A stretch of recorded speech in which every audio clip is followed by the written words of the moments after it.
శ్రోతలకు నమస్కారం. నరేంద్ర మోదీ ప్రభుత్వం మూడవసారి పదవీ బాధ్యతలు చేపట్టిన మొదటి 100 రోజుల్లో అనేక కీలక కార్యక్రమాలు చేపట్టింది.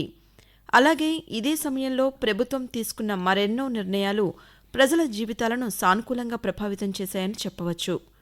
తద్వారా వికసిత్ భారత్ 2047కి బలమైన పునాదులు ఏర్పడ్డాయి అనటంలో అతిశయోక్తి లేదు. మరి ఎన్డీఏ ప్రభుత్వం ఈ 100 రోజుల్లో తీసుకున్న కీలక నిర్ణయాలు, చేపట్టిన కార్యక్రమాల గురించి గుంటూరు క్షేత్ర ప్రచార అధికారి ఆర్ రమేష్ చంద్ర గారు ఈరోజు మనతో మన ఆకాశవాణి స్టూడియోలో ఉన్నారు. వారిని అడిగి మరిన్ని వివరాలు తెలుసుకుందాం. నమస్కారం రమేష్ చంద్ర గారు. నమస్కారం అండి. ఆకాశవాణి శ్రోతలకు నా శుభాకాంక్షలు. ఎన్డీఏ ప్రభుత్వం తొలి 100 రోజుల పాలన చర్చా కార్యక్రమానికి స్వాగతం. సార్, ప్రధానమంత్రి నరేంద్ర మోదీ నేతృత్వంలో మూడోసారి అధికారంలోకి వచ్చిన ఎన్డీఏ ప్రభుత్వం తొలి 100 రోజుల పాలన పూర్తి చేసుకుంది కదా, మరి దీనిపై మీ అభిప్రాయం గురించి తెలియచేయండి. మూడవసారి నరేంద్ర మోదీ గారు ప్రధానమంత్రిగా పదవి చేపట్టిన తర్వాత నుంచి ఈ 100 రోజుల ప్రయాణం దేశానికి ముఖ్యమైన ఘట్టం అయితే ఆంధ్రప్రదేశ్ కూడా ఒక ప్రత్యేకమైన ఘట్టంగా చెప్పొచ్చు. ఎందుకంటే ఈసారి మూడో విడత ప్రభుత్వంలో రాష్ట్రం కూడా ఒక భాగస్వామ్య పక్షంగా ప్రభుత్వంలో ఉంది. సో ఇక్కడి నుంచి అభివృద్ధి ట్రాజెక్టరీ ఏదైతే ఉందో రాష్ట్రానికి కానీ దేశానికి కానీ అందులో ఆంధ్రప్రదేశ్ కూడా ఒక పాత్ర పోషిస్తుంది. దాంతో భవిష్యత్తు కోసం ఏదైతే లక్ష్యాలను మనం పెట్టుకుంటున్నామో అందులో రాష్ట్రం కూడా ఒక భాగస్వామి, అందులో మనమందరం కూడా పాలు పంచుకోబోతున్నాం. కాబట్టి మనందరికీ కూడా ఈ 100 రోజుల తొలి అడుగు ఏదైతే ఉందో అది చాలా ముఖ్యమైనది. సార్, అలాగే ఈ 100 రోజుల్లో ఎన్డీఏ ప్రభుత్వ పాలన ఏ విధంగా సాగిందంటారు? ఈ 100 రోజులకి మనము విన్నది ముఖ్యంగా ఏంటంటే వికసిత భారత్ బీజాలు రెండవ విడత చివరి మాసాల్లో ఎన్నికలకు ముందు 75 సంవత్సరాలు మనం స్వాతంత్రం పూర్తి చేసుకున్న తర్వాత భారతదేశానికి ఒక కొత్త నిర్దేశం ప్రధానమంత్రి గారు ఏం చేశారంటే, మనము 100 సంవత్సరాలు 2047 సంవత్సరంలో మనం 100 సంవత్సరాల స్వాతంత్ర దినోత్సవం జరుపుకునేటప్పటికీ మనము ఒక వికసిత భారతదేశంగా ఉండాలి.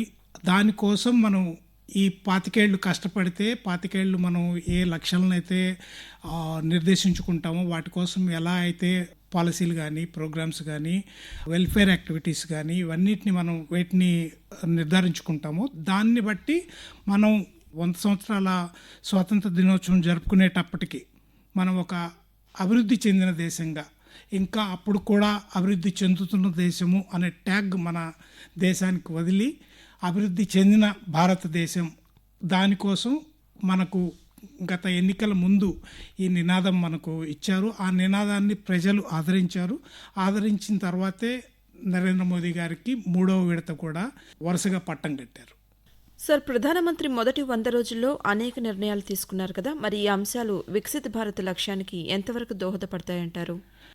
మనము వికసిత భారత్ అంటే ఏదో ఒక్క రోడ్లు వేయటమో లేదంటే ఇంకొక బిల్డింగ్స్ కట్టడమో ఇట్లా ఇన్ఫ్రాస్ట్రక్చర్ వైజే కాకుండా డెవలప్మెంటల్ యాక్టివిటీస్, అభివృద్ధి కార్యక్రమాలు కానివ్వండి, అలాగే సంక్షేమ కార్యక్రమాలు కానివ్వండి, ఇవి ఒకవైపు నడుస్తుంటే రెండో వైపు ఏంటంటే ఇప్పటి వరకు మనం అసలు ఎవరినైతే ఏ వర్గాలనైతే అసలు ఇంతవరకు మనం స్పృశించలేదో అభివృద్ధి కార్యక్రమాల ద్వారా కానీ నిర్మాణాత్మక కార్యక్రమాల ద్వారా కానీ లేదా ఆయా వర్గాల అభ్యున్నతి కోసం కానీ మనం ఎవరినైతే మనం పట్టించుకోలేదో వాళ్ళ గురించి, వాళ్ళ అభివృద్ధి గురించి, వాళ్ళ సంక్షేమం గురించి తీసుకున్న చర్యలు మనకు ప్రధానంగా ఉంటాయి. మనం ముందు అవి డిస్కస్ చేస్తాము.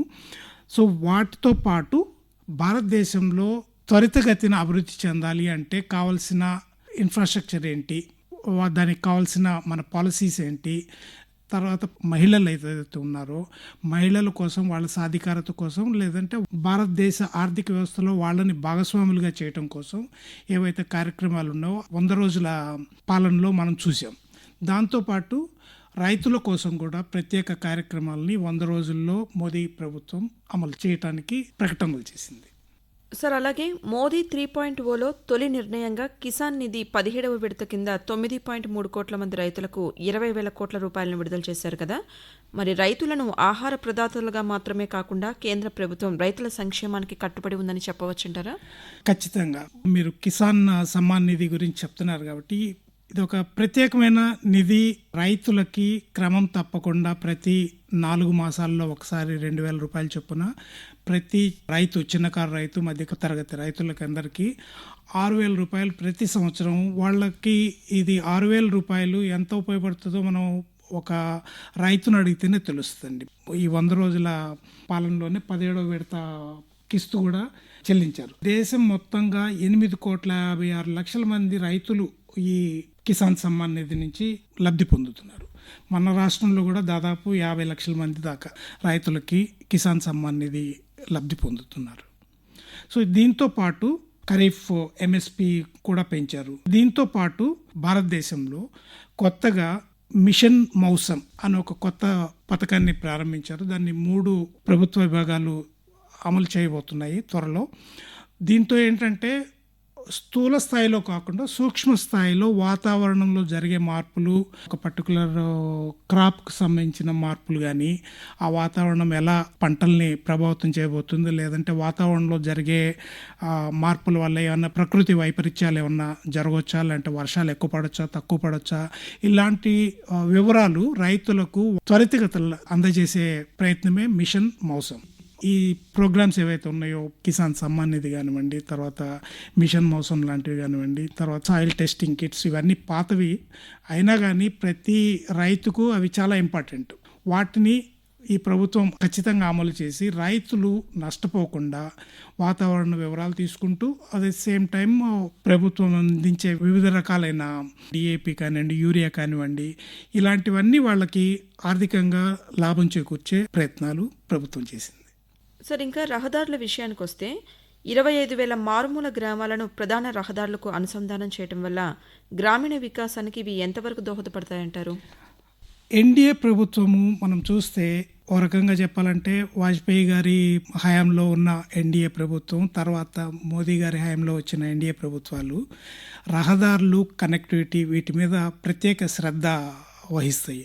వాజ్పేయి గారి టైంలో ఆయన ప్రధానమంత్రిగా ఉన్నప్పుడు ఆంధ్రప్రదేశ్కి చెందిన శ్రీ వెంకయ్య నాయుడు గారు గ్రామీణాభివృద్ధి శాఖ మంత్రిగా ఉన్నప్పుడు ప్రధానమంత్రి గ్రామ సడక్ యోజన ఏదైతే ఉందో, అన్కనెక్టెడ్ గ్రామాలు ఏవైతే ఉన్నాయో వాటిని కనెక్ట్ చేయడానికి ప్రారంభించిన పథకం అది. దాన్ని క్రమంగా ముందు 1000 మంది జనాభా ఉన్న గ్రామాలని లక్ష్యంగా పెట్టుకొని అప్పటి నుంచి సాగిన ప్రయాణం ఏదైతే ఉందో, ఇప్పుడు అట్లాంటివి 25,000 గ్రామాలు, అన్కనెక్టెడ్ గ్రామాలు ఏవైతే ఉన్నాయో వాటికి కనెక్టివిటీ ఇవ్వాలంటే దాదాపు 63,000 కిలోమీటర్ల రహదారులు కానీ, బ్రిడ్జెస్ కానివ్వండి, వాటిని నిర్మించటము, లేదంటే ఇంతకుముందు కొత్తలో నిర్మించిన రహదారులు ఏవైతున్నాయో వాటిని అప్గ్రేడ్ చేయటము. ఈ కార్యక్రమాలతోటి ఇప్పటి వరకు మనకి రహదారి సౌకర్యమే లేని విలేజెస్ ఏవైతున్నాయో వాటన్నిటికీ ఈ ప్రోగ్రాం కింద గ్రామీణ వికాసానికి దోహదపడుతుందండి. సార్, అలాగే నీటిపారుదల సామర్థ్యాన్ని పెంచేందుకు ఆంధ్రప్రదేశ్లోని పోలవరం ఇరిగేషన్ ప్రాజెక్టు కోసం కేంద్ర ప్రభుత్వం 12,100 కోట్ల రూపాయలు మంజూరు చేసింది కదా, మరి దీని గురించి మీరేమంటారు? పోలవరం ప్రాజెక్టు ఇప్పటికీ దాని భూమి పూజ చేసి 25 ఏళ్ళు అయింది. మొత్తానికి ఇప్పుడు ఒక జాతీయ ప్రాజెక్టుగా కేంద్రం గుర్తించడం, దాన్ని కృష్ణా, గోదావరి నదుల్ని కలుపుతూ ఏలూరు దగ్గర, పోలవరం దగ్గర నిర్మించే ఈ ప్రాజెక్ట్ తోటి దాదాపు 24 లక్షల ఎకరాల భూమి ఏదైతే ఉందో, కృష్ణా, తూర్పుగోదావరి, విశాఖపట్నం ప్రాంతాల్లో ఉండే మెట్ట ప్రాంతాలు ఏవైతే ఉన్నాయో వాటన్నిటికీ సాగునీరు అందించడం, దాంతోపాటు 900 మెగావాట్లకు పైగా విద్యుత్ ఉత్పత్తి, ఈ రెండిటికి ఒక కేంద్రమైన పోలవరం ప్రాజెక్ట్ ఏదైతే ఉందో దానికోసము ఈ ప్రభుత్వం మొన్న ఎన్నికలు అవగానే ప్రకటించిన బడ్జెట్లో ప్రత్యేకంగా నిధులు కేటాయించడం, దాంతో ఆంధ్రప్రదేశ్లో ఇప్పుడు దాకా అది మందకొడిగా సాగుతున్న నిర్మాణ కార్యక్రమాలు ఏవైతే ఉన్నాయో పోలవరం ప్రాజెక్టుకి సంబంధించి అవి ఇప్పుడు వేగవంతం అయ్యి 2-3 ఏళ్లలో కంప్లీట్ చేసేదానికి రాష్ట్ర ప్రభుత్వం కానివ్వండి, కేంద్ర ప్రభుత్వం కానీ కట్టుబడి ఉన్నాయి. సార్, మహిళా సాధికారత పథకాల కోసం ఈ ఏడాది బడ్జెట్లో 3 లక్షల కోట్ల రూపాయలను కేటాయించారు కదా, మనం దీన్ని ఏ విధంగా చూడవచ్చంటారు? మంచి ప్రశ్న. ప్రధానమంత్రి గారికి మహిళలంటే ఒక ప్రత్యేకమైన అభిమానం ఉంది. ఎన్నికల ముందు మనం గమనిస్తే వికసిత్ భారత్ యాత్ర సందర్భంగా మనకు తొలిసారి డ్రోన్ దీదీని కూడా మనం ఆంధ్రప్రదేశ్లో ప్రకాశం జిల్లా నుంచి దేశానికి మోదీ గారు పరిచయం చేశారు. ఇట్లా ఏదైనా టెక్నాలజీ ఉంది. ఆ టెక్నాలజీని కేవలం ఒక పట్టణ ప్రాంత అవసరంగా కాకుండా మహిళలు కూడా గ్రామీణ ప్రాంతంలో ఉండే మహిళలకి ఎలా ఉపయోగించాలి, వాళ్ళకి దాని ద్వారా ఎట్లా జీవనోపాధి కల్పించాలి, ఈ ఆలోచనలతోటి ఆయన కార్యక్రమాలు ఉంటాయి. దాంట్లో మనం ఇందాక అనుకున్నట్లు డ్రోన్ దీదీ ఏదైతే ఉందో అలాంటిదే. గ్రామీణ ప్రాంతాల్లో ఉన్న మహిళలు టెక్నాలజీ డ్రోన్స్ వాడుకోవటం, వాటి ద్వారా మందులు చల్లటం లాంటి ఇంకా ఏదైనా వ్యవసాయ కార్యక్రమాల్లో స్వయం సహాయక బృందాలుగా ఏర్పడి డ్రోన్లు కొనుక్కొని దాంతో వాళ్ళ ఆర్థిక అభివృద్ధిలో ఎలా, గ్రామీణ అభివృద్ధిలో ఎలా వాళ్ళు పాల్గొనాలి అన్నదాన్ని ఆయన లక్ష్యంగా చేసుకొని డ్రోన్ దీదీలను పెట్టారు. ఈసారి ప్రత్యేకంగా పర్యటన్ దీదీ, పర్యటన్ మిత్ర అని 2 కొత్త పదాలు మళ్ళీ మనకి పరిచయం చేశారు. పర్యాటక రంగంలో కూడా వాళ్ళకు ఒక పాత్ర ఇవ్వటం, ఎవరైతే పర్యాటకులు బయట నుంచి కానీ లేదంటే దేశీయ పర్యాటకులు కానీ వీళ్ళు ఎవరైతే వస్తారో వాళ్ళకి ఒక ధైర్యం ఉంటుంది. స్థానిక వంటలు కూడా వాళ్ళ నుంచి తెలుసుకోవచ్చు. ప్రతిసారి మన్ కీ బాత్లో కూడా చాలాసార్లు ప్రధానమంత్రి గారు ఈ దగ్గరున్న పర్యాటక ప్రాంతాలకు వెళ్ళాలి, తర్వాత స్థానిక వంటలు ఏవైతే ఉంటాయో వాటిని మీరు రుచి చూడాలి. సో దట్ మనకేంటంటే మన దేశంలో ఉన్న వైవిధ్యం తెలుస్తుంది. తర్వాత అదే రకంగా అదే సమయంలో స్థానికంగా గ్రామీణ ప్రాంతాల్లో ఆర్థిక కార్యక్రమాలు జరగటం, దాంతో అక్కడ లోకల్ ఎకానమీ, రూరల్ ఎకానమీ ఏదైతే అంటామో గ్రామీణ ఆర్థిక వ్యవస్థ ఏదైతే దాంట్లో కూడా మహిళల పాత్ర పెరగటం, దాంతో స్థానికంగా వాళ్ళు ఆర్థికంగా పుంజుకోవటం, ఇవి లక్ష్యాలు అన్నమాట. సో దీంతో భాగంగా వాళ్ళని ఆర్థికంగా ముందుకు తీసుకురావటం, దానికి కావాల్సిన నైపుణ్య శిక్షణ కూడా వాళ్ళకి ఆ పర్టికులర్ పర్యటన్ దీదీ ఏదైతే ఉందో లేదా పర్యటన్ మిత్ర ఏదైతే స్కీమ్స్ ఉన్నాయో దానికి కావాల్సిన నైపుణ్యాలు కూడా ఇవ్వటానికి ప్రభుత్వం పథకాలు సిద్ధం చేసి శిక్షణ ఇస్తుంది. దాంతోపాటు గ్రామీణ ప్రాంతాల్లో జీవనోపాధి ఏదైతే ఉందో దాంట్లో దాదాపు 90 లక్షల మంది స్వయం సహాయక బృందాలని, 10 కోట్ల మంది మహిళల్ని సమీకరించి ఇలాంటి పథకాల్లో ఫైనాన్షియల్ సపోర్ట్ ప్రభుత్వం నుంచి ఇవ్వటం, దానికోసమని బడ్జెట్లో ప్రత్యేకంగా 3 లక్షల కోట్లు కేటాయించటం, ఇది ఒక శుభ పరిణామం. మహిళల వైపుగా చూస్తే కనుక ఇది ఒక మంచి పరిణామం. సార్, ఇందాక మీరు చెప్పినట్టు డ్రోన్ దీదీ ఈ విషయాన్ని మనం పరిశీలిస్తే కొత్తగా 11 లక్షల మంది మహిళలు లఖపతి దీదీ సర్టిఫికేట్లు కూడా అందుకున్నారు. 2.35 లక్షల స్వయం సహాయక సంఘాల్లో 26 లక్షల మందికి 5,000 కోట్ల రూపాయల బ్యాంకు రుణాలను అందించారు. ఇవన్నీ కూడా మహిళల ఆర్థిక చేయూతకు ఏ విధంగా ఉపయోగపడతాయంటారు? 11 లక్షల మంది మహిళలు లఖపతి దీదీ అయ్యారంటే వాళ్ళ యాక్టివిటీ, వాళ్ళు ఇంతకుముందు ఏమీ చేస్తుండకపోవచ్చు, దేశ ఆర్థిక వ్యవస్థలో వాళ్ళు భాగమే కాకుండా ఉండొచ్చు. ఇప్పుడు వాళ్ళు 11 లక్షల మంది కొత్తగా లఖపతిలు అంటే లక్షాధికారులు దేశ ఆర్థిక వ్యవస్థలో ఒక భాగం అయ్యారు. ప్రధానమంత్రి గారు, మన ఆర్థిక మంత్రి గారు మనకు ఒక లక్ష్యం కూడా పెట్టారు, మన భారతదేశము 5 ట్రిలియన్ ఆర్థిక వ్యవస్థగా మారాలి అని. అలాంటి ఆర్థిక వ్యవస్థగా మారాలి అంటే దేశంలో ఉన్న మానవ వనరులన్నీ చేయి కలిపితే కానీ లక్ష్యం దిశగా మనం వెళ్ళలేం. అలాంటి ఎకనామిక్ యాక్టివిటీలో మహిళలని భాగస్వాములుగా చేయాలంటే మహిళలకి వేరే కుటుంబ బాధ్యతల నుంచి, నేను ఎందుకు ఈ మాట చెప్తున్నా అంటే జల్ జీవన్ మిషన్ మంచి ఎగ్జాంపుల్ మనం మాట్లాడుకోవాల్సిందే. చాలా ప్రాంతాల్లో ఇప్పటికీ గ్రామీణ ప్రాంతాల్లో మహిళలు బాధ్యత ఇంటికి మంచినీళ్ళు అందించటం, కుటుంబం కావాల్సిన మంచినీళ్ళ అవసరాలు తీర్చటం, దానికోసం చాలా దగ్గరలో మైళ్ళ తరబడి వెళ్ళటం, ఎక్కడో దూరంగా ఉన్న వాగులు వంకల్లోంచో లాంటి నీళ్లున్న బావుల నుంచో ఎన్నో కిలోమీటర్ల దూరంలో నడిచి మరీ తీసుకుని వస్తారు. అలాంటి మహిళలు వాళ్ళు ఇంకా వేరే ఎకనామిక్ యాక్టివిటీలో వాళ్ళు పాల్గొనే అవకాశమే లేదు. వాళ్ళు వేరే ఆర్థిక కార్యక్రమాల్లో పాల్గొనే అవకాశమే లేదు. వాళ్ళు పొద్దున్న వెళ్ళి 2 కడవల నీళ్లు తీసుకొని వచ్చి ఇంట్లోకి వచ్చేసరికి వాళ్ళ హ్యూమన్ డే అయిపోతుంది.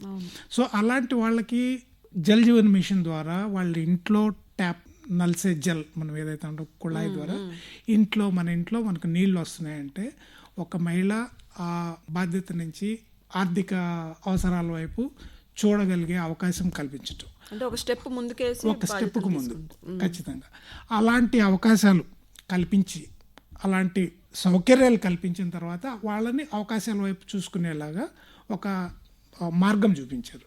అలాంటి మార్గం చూపించిన తర్వాత వాళ్ళకి స్వయం సహాయక బృందాలు చేయటం, లేదంటే నాకు టెక్నాలజీ మహిళకు తెలిసి ఉండొచ్చు, బట్ కుటుంబ బాధ్యతల వల్ల ఆమె ఆ వైపు దృష్టి సారించలేకపోయి ఉండొచ్చు.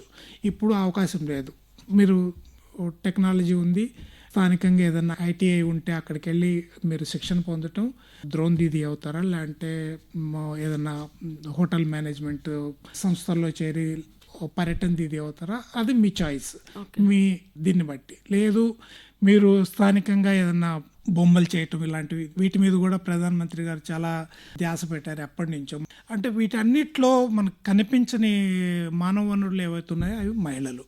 వాళ్ళని మళ్ళీ మెయిన్ స్ట్రీమ్లోకి ఏదైతే ఆర్థిక వ్యవస్థలో భాగం చేయాలనుకుంటున్నారో, సో ఇలాంటి వాటికి ఈ సర్టిఫికేట్స్ ఏవైతే మనం 11 లక్షల మంది లఖపతి దీదీలు ఎవరైతే ఉన్నారో వాళ్ళందరికీ వాళ్ళ స్వయం సహాయక బృందం చేస్తున్న యాక్టివిటీ సంబంధించిన సర్టిఫికేట్లు అందుకోవటం వాళ్ళకు ఒక ప్రౌడ్ ఫీలింగ్ అనివ్వండి, మనకు గర్వకారణంగా ఉంటుంది. తర్వాత ఒక కాన్ఫిడెన్స్ వస్తుంది. సార్, ప్రత్యేకంగా యువతకు లబ్ధి చేకూర్చేందుకు, అలాగే వారిలో ఉన్న వృత్తి నైపుణ్యాలను వెలికితీసేందుకు ప్రధానమంత్రి 2 లక్షల కోట్ల ప్యాకేజీ ప్రకటించారు కదా. అందులో క్రీడా ప్రతిభను పెంపొందించేందుకు ఖేలో ఇండియా కార్యక్రమం, మాదక ద్రవ్యాల కట్టడికి నషా ముక్త్ భారత్ ప్రచారం వంటివి యువతపై ఎటువంటి ప్రభావాన్ని చూపిస్తాయంటారు? మనం ఇందాక మాట్లాడుకున్నట్టు మహిళలు ఒక ప్రధాన ఆర్థిక వనరు అయితే, ఈరోజు భారతదేశం ఏదైతే ఉందో 75 సంవత్సరాల స్వాతంత్రం తర్వాత చెప్పాలంటే యువ భారతదేశం ఇది. ప్రపంచంలో యువ జనాభా ఎక్కువ ఉన్న దేశం ఏదైతే ఉందో అది భారతదేశమే. మనకున్న బాధ్యతలు ఏవైతే ఉన్నాయో పౌరుడిగా, ఆ పౌరుడిగా ఉన్న బాధ్యతలను మనం సక్రమంగా నిర్వర్తిస్తాం. దాంట్లో మనం ఎంత సిన్సియర్గా మన బాధ్యతలు నిర్వహిస్తామో దాన్ని బట్టి మన ఫ్యూచర్, యువత ఎవరైతే ఉన్నారో వాళ్ళ ఫ్యూచర్ 2047 సంవత్సరంలో వాళ్ళు దాన్ని అనుభవించేది కూడా వాళ్ళే. సో దానికి ప్రత్యేకంగా ఈరోజు ఇక్కడున్న యువతకి వృత్తి నైపుణ్యాలు ఇవ్వటానికి దాదాపు 2 లక్షల కోట్ల ప్యాకేజీని ప్రధానమంత్రి గారు ప్రకటించారు. దీంట్లో సైన్స్ అండ్ టెక్నాలజీ కానివ్వండి, సైన్స్ అండ్ టెక్నాలజీలో కొత్తగా విజ్ఞాన్ ధార స్కీమ్ కింద దాదాపు 10,000 కోట్ల రూపాయల పథకాలని దాంట్లో కొత్తగా ప్రకటించారు. దీంతో పాటు ప్రధానమంత్రి యువతలో నైపుణ్యం పెంచడానికి ఇలాంటి ఉపాధి కల్పనలో భాగంగా కనీసం 4 కోట్ల మంది యువతకు లబ్ధి చేకూరేలాగా 2 లక్షల కోట్లతోటి ప్యాకేజీ ఒకటి ప్రకటించారు. 11 లక్షల కోట్లతోటి పెట్టుబడి పెట్టేలాగా వివిధ మంత్రిత్వ శాఖల కింద పథకాలని కూడా ప్రధానమంత్రి గారు దశా నిర్దేశం చేశారు యువతకి. దాంట్లో మీకు నైపుణ్యం ఉంటే సరిపోదు, దానికి ఒక గుర్తింపు కావాలి. ఆ గుర్తింపు ఒక అధికృత సంస్థ ఇవ్వాలి. దానికోసం అని చెప్పి దాదాపు 1000 ఐటీఐలు ఉంటాయి, మన పారిశ్రామిక శిక్షణా సంస్థలు ఏవైతే ఉన్నాయో దాంట్లో కూడా దాదాపు 20 లక్షల మందిని శిక్షణ పొందేలాగా ఏర్పాట్లు చేశారు. సో ఇవన్నీ ఏంటంటే యువతకి కావాల్సినంత అవకాశాలు ఉన్నాయి, ఉపాధి అవకాశాలు. సార్, ఇక గిరిజనుల విషయానికి వస్తే మోదీ 3.0 100 రోజుల పాలనలో ఆదివాసీ గిరిజనుల సామాజిక ఆర్థిక పరిస్థితులను మెరుగుపరిచేందుకు ప్రధానమంత్రి జన్ జాతీయ ఉన్నత గ్రామ అభియాన్ ప్రవేశపెట్టారు కదా. మరి దీని గురించి మీరేమంటారు? ఇప్పటికీ 63,000 గిరిజన గ్రామాలు ఏవైతే ఉన్నాయో దేశం మొత్తంగా దాదాపు 549 జిల్లాల్లో 2,700 బ్లాక్స్లో ఏవైతే ఈ గిరిజన వర్గాలు ఉన్నాయో, నివసిస్తున్నాయో వాళ్ళ కోసం ప్రత్యేకంగా ఈ పథకం ప్రధానమంత్రి జనజాతీయ ఉన్నత గ్రామ అభియాన్, ఇది ఒక సమగ్రమైన ప్రోగ్రాం కింద చెప్పొచ్చు మనము. దీంట్లో వాళ్ళకి కనెక్టివిటీ, గ్రామాలకి ఏదైతే ఉందో రోడ్లు, దానికి సంబంధించిన వ్యవస్థలు ఏర్పాటు చేయటము, తర్వాత దాదాపు 17 మంత్రిత్వ శాఖలను ఈ ప్రోగ్రాం కింద సమగ్రంగా ఇంటిగ్రేట్ చేయటం, ఆ 17 మంత్రిత్వ శాఖల ద్వారా ఈ మొత్తం మిషన్ని దాదాపు ఏదైతే ఉందో 80,000 కోట్ల రూపాయలకు సంబంధించిన బడ్జెట్ని 17 మంత్రిత్వ శాఖల ద్వారా ఆ గ్రామాల అభివృద్ధి కోసం, అక్కడ ముఖ్యంగా గిరిజన ప్రాంతాల్లో పక్కా ఇళ్ళు నిర్మించటం, గ్రామీణ ప్రాంతాల్లో కావలసిన మౌలిక సదుపాయాలు కల్పించటం, తర్వాత గ్రామీణ ప్రాంతాల్లో ఉన్న యువత కానివ్వండి, మహిళలు కానివ్వండి, వాళ్ళకి నైపుణ్య అభివృద్ధి చేయటం, దాని ద్వారా వాళ్ళ లైవ్లీహుడ్ ఏదైతే ఉందో దాన్ని అభివృద్ధి చేయటం ముఖ్య ఉద్దేశాలు.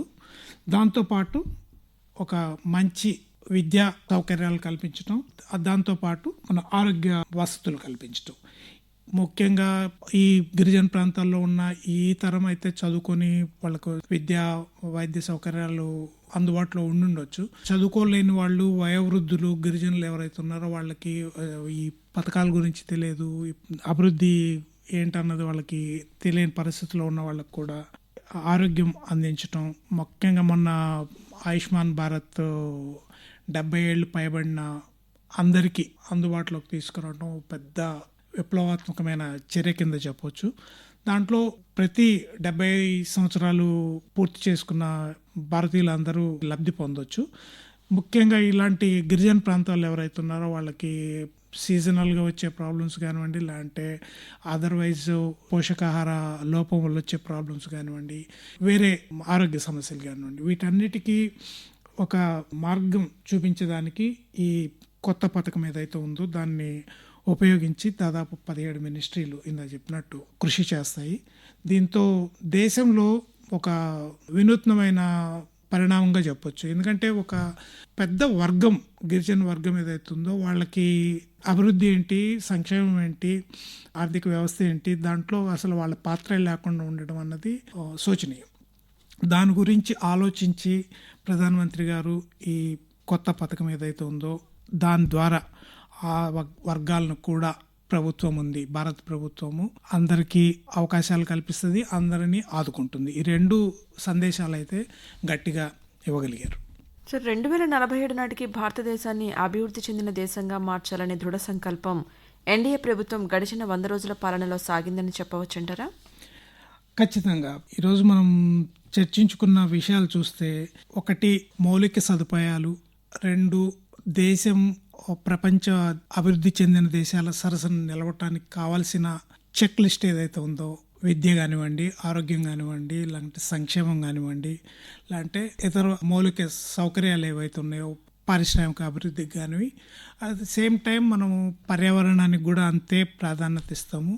తర్వాత జనజాతీయ వర్గాలు ఏవైతే ఉన్నాయో వాళ్ళ సంక్షేమం కూడా మనం దృష్టి పెట్టి వాళ్ళకు కూడా మనము అన్ని ప్రభుత్వానికి సంబంధించిన అన్ని సౌకర్యాలు కల్పిస్తున్నాము అన్న నమ్మకాన్ని ప్రజల్లో ఇవ్వటము, దాంతోపాటు దేశం అభివృద్ధి చెందటానికి కావలసిన అన్ని సౌకర్యాలు కల్పించడం యువతకు కానివ్వండి, మహిళలకు కానివ్వండి, లాంటి గిరిజనులకు కానివ్వండి, ఎవరైనా సరే వాళ్ళకి నైపుణ్యం ఉంటే వాళ్ళకి కావాల్సిన రంగంలో అవకాశాలను కల్పించడానికి ప్రభుత్వం ఎల్లవెల్ల ముందుంటుంది. కనెక్టివిటీ ఏదైతే ఉందో మనం భారతదేశానికి 4 వైపులా లాంటి మారుమూలలు ఉన్న విలేజెస్ కానివ్వండి చేరటానికి అన్ని సౌకర్యాలు కల్పిస్తూ భారతదేశము అభివృద్ధి చెందాలంటే ఈ పథకాలు, ఈ సంక్షేమ పథకాలు, ఈ అభివృద్ధి పథకాలు చేపట్టాలి. ఆ చేపట్టాల్సిన పథకాలు ఏంటో మనం ఐడెంటిఫై చేసాం. సమస్య ఏంటో మనకు తెలుసు, సమస్యకు కావాల్సిన దారి ఏంటో మనకి ఇప్పుడు ఈ 100 రోజుల్లో మనము చూసుకున్నాం. ఇంకా ఆ దారిలో ఆగకుండా వెళ్ళటమే భారత పౌరుడిగా మనకు ప్రతి ఒక్కరికి ఉన్న బాధ్యత. ఆ బాధ్యతను మనం సరిగ్గా నిర్వహిస్తే మనం 2047 సంవత్సరానికల్లా అభివృద్ధి చెందిన దేశంగా ఎదగటంలో ఏ శక్తి భారతదేశాన్ని ఆపలేదు. ఎన్డీఏ ప్రభుత్వం 100 రోజుల్లో తీసుకున్న కీలక నిర్ణయాలు, చేపట్టిన కార్యక్రమాల గురించి ఈరోజు మీరు మా ఆకాశవాణి స్టూడియోకి విచ్చేసి ఎన్నో విషయాలు చాలా చక్కగా తెలియజేశారు. ధన్యవాదాలు రమేష్ చంద్ర గారు. ధన్యవాదాలండి. అలాగే ఆకాశవాణి శ్రోతలకు కూడా ధన్యవాదాలు.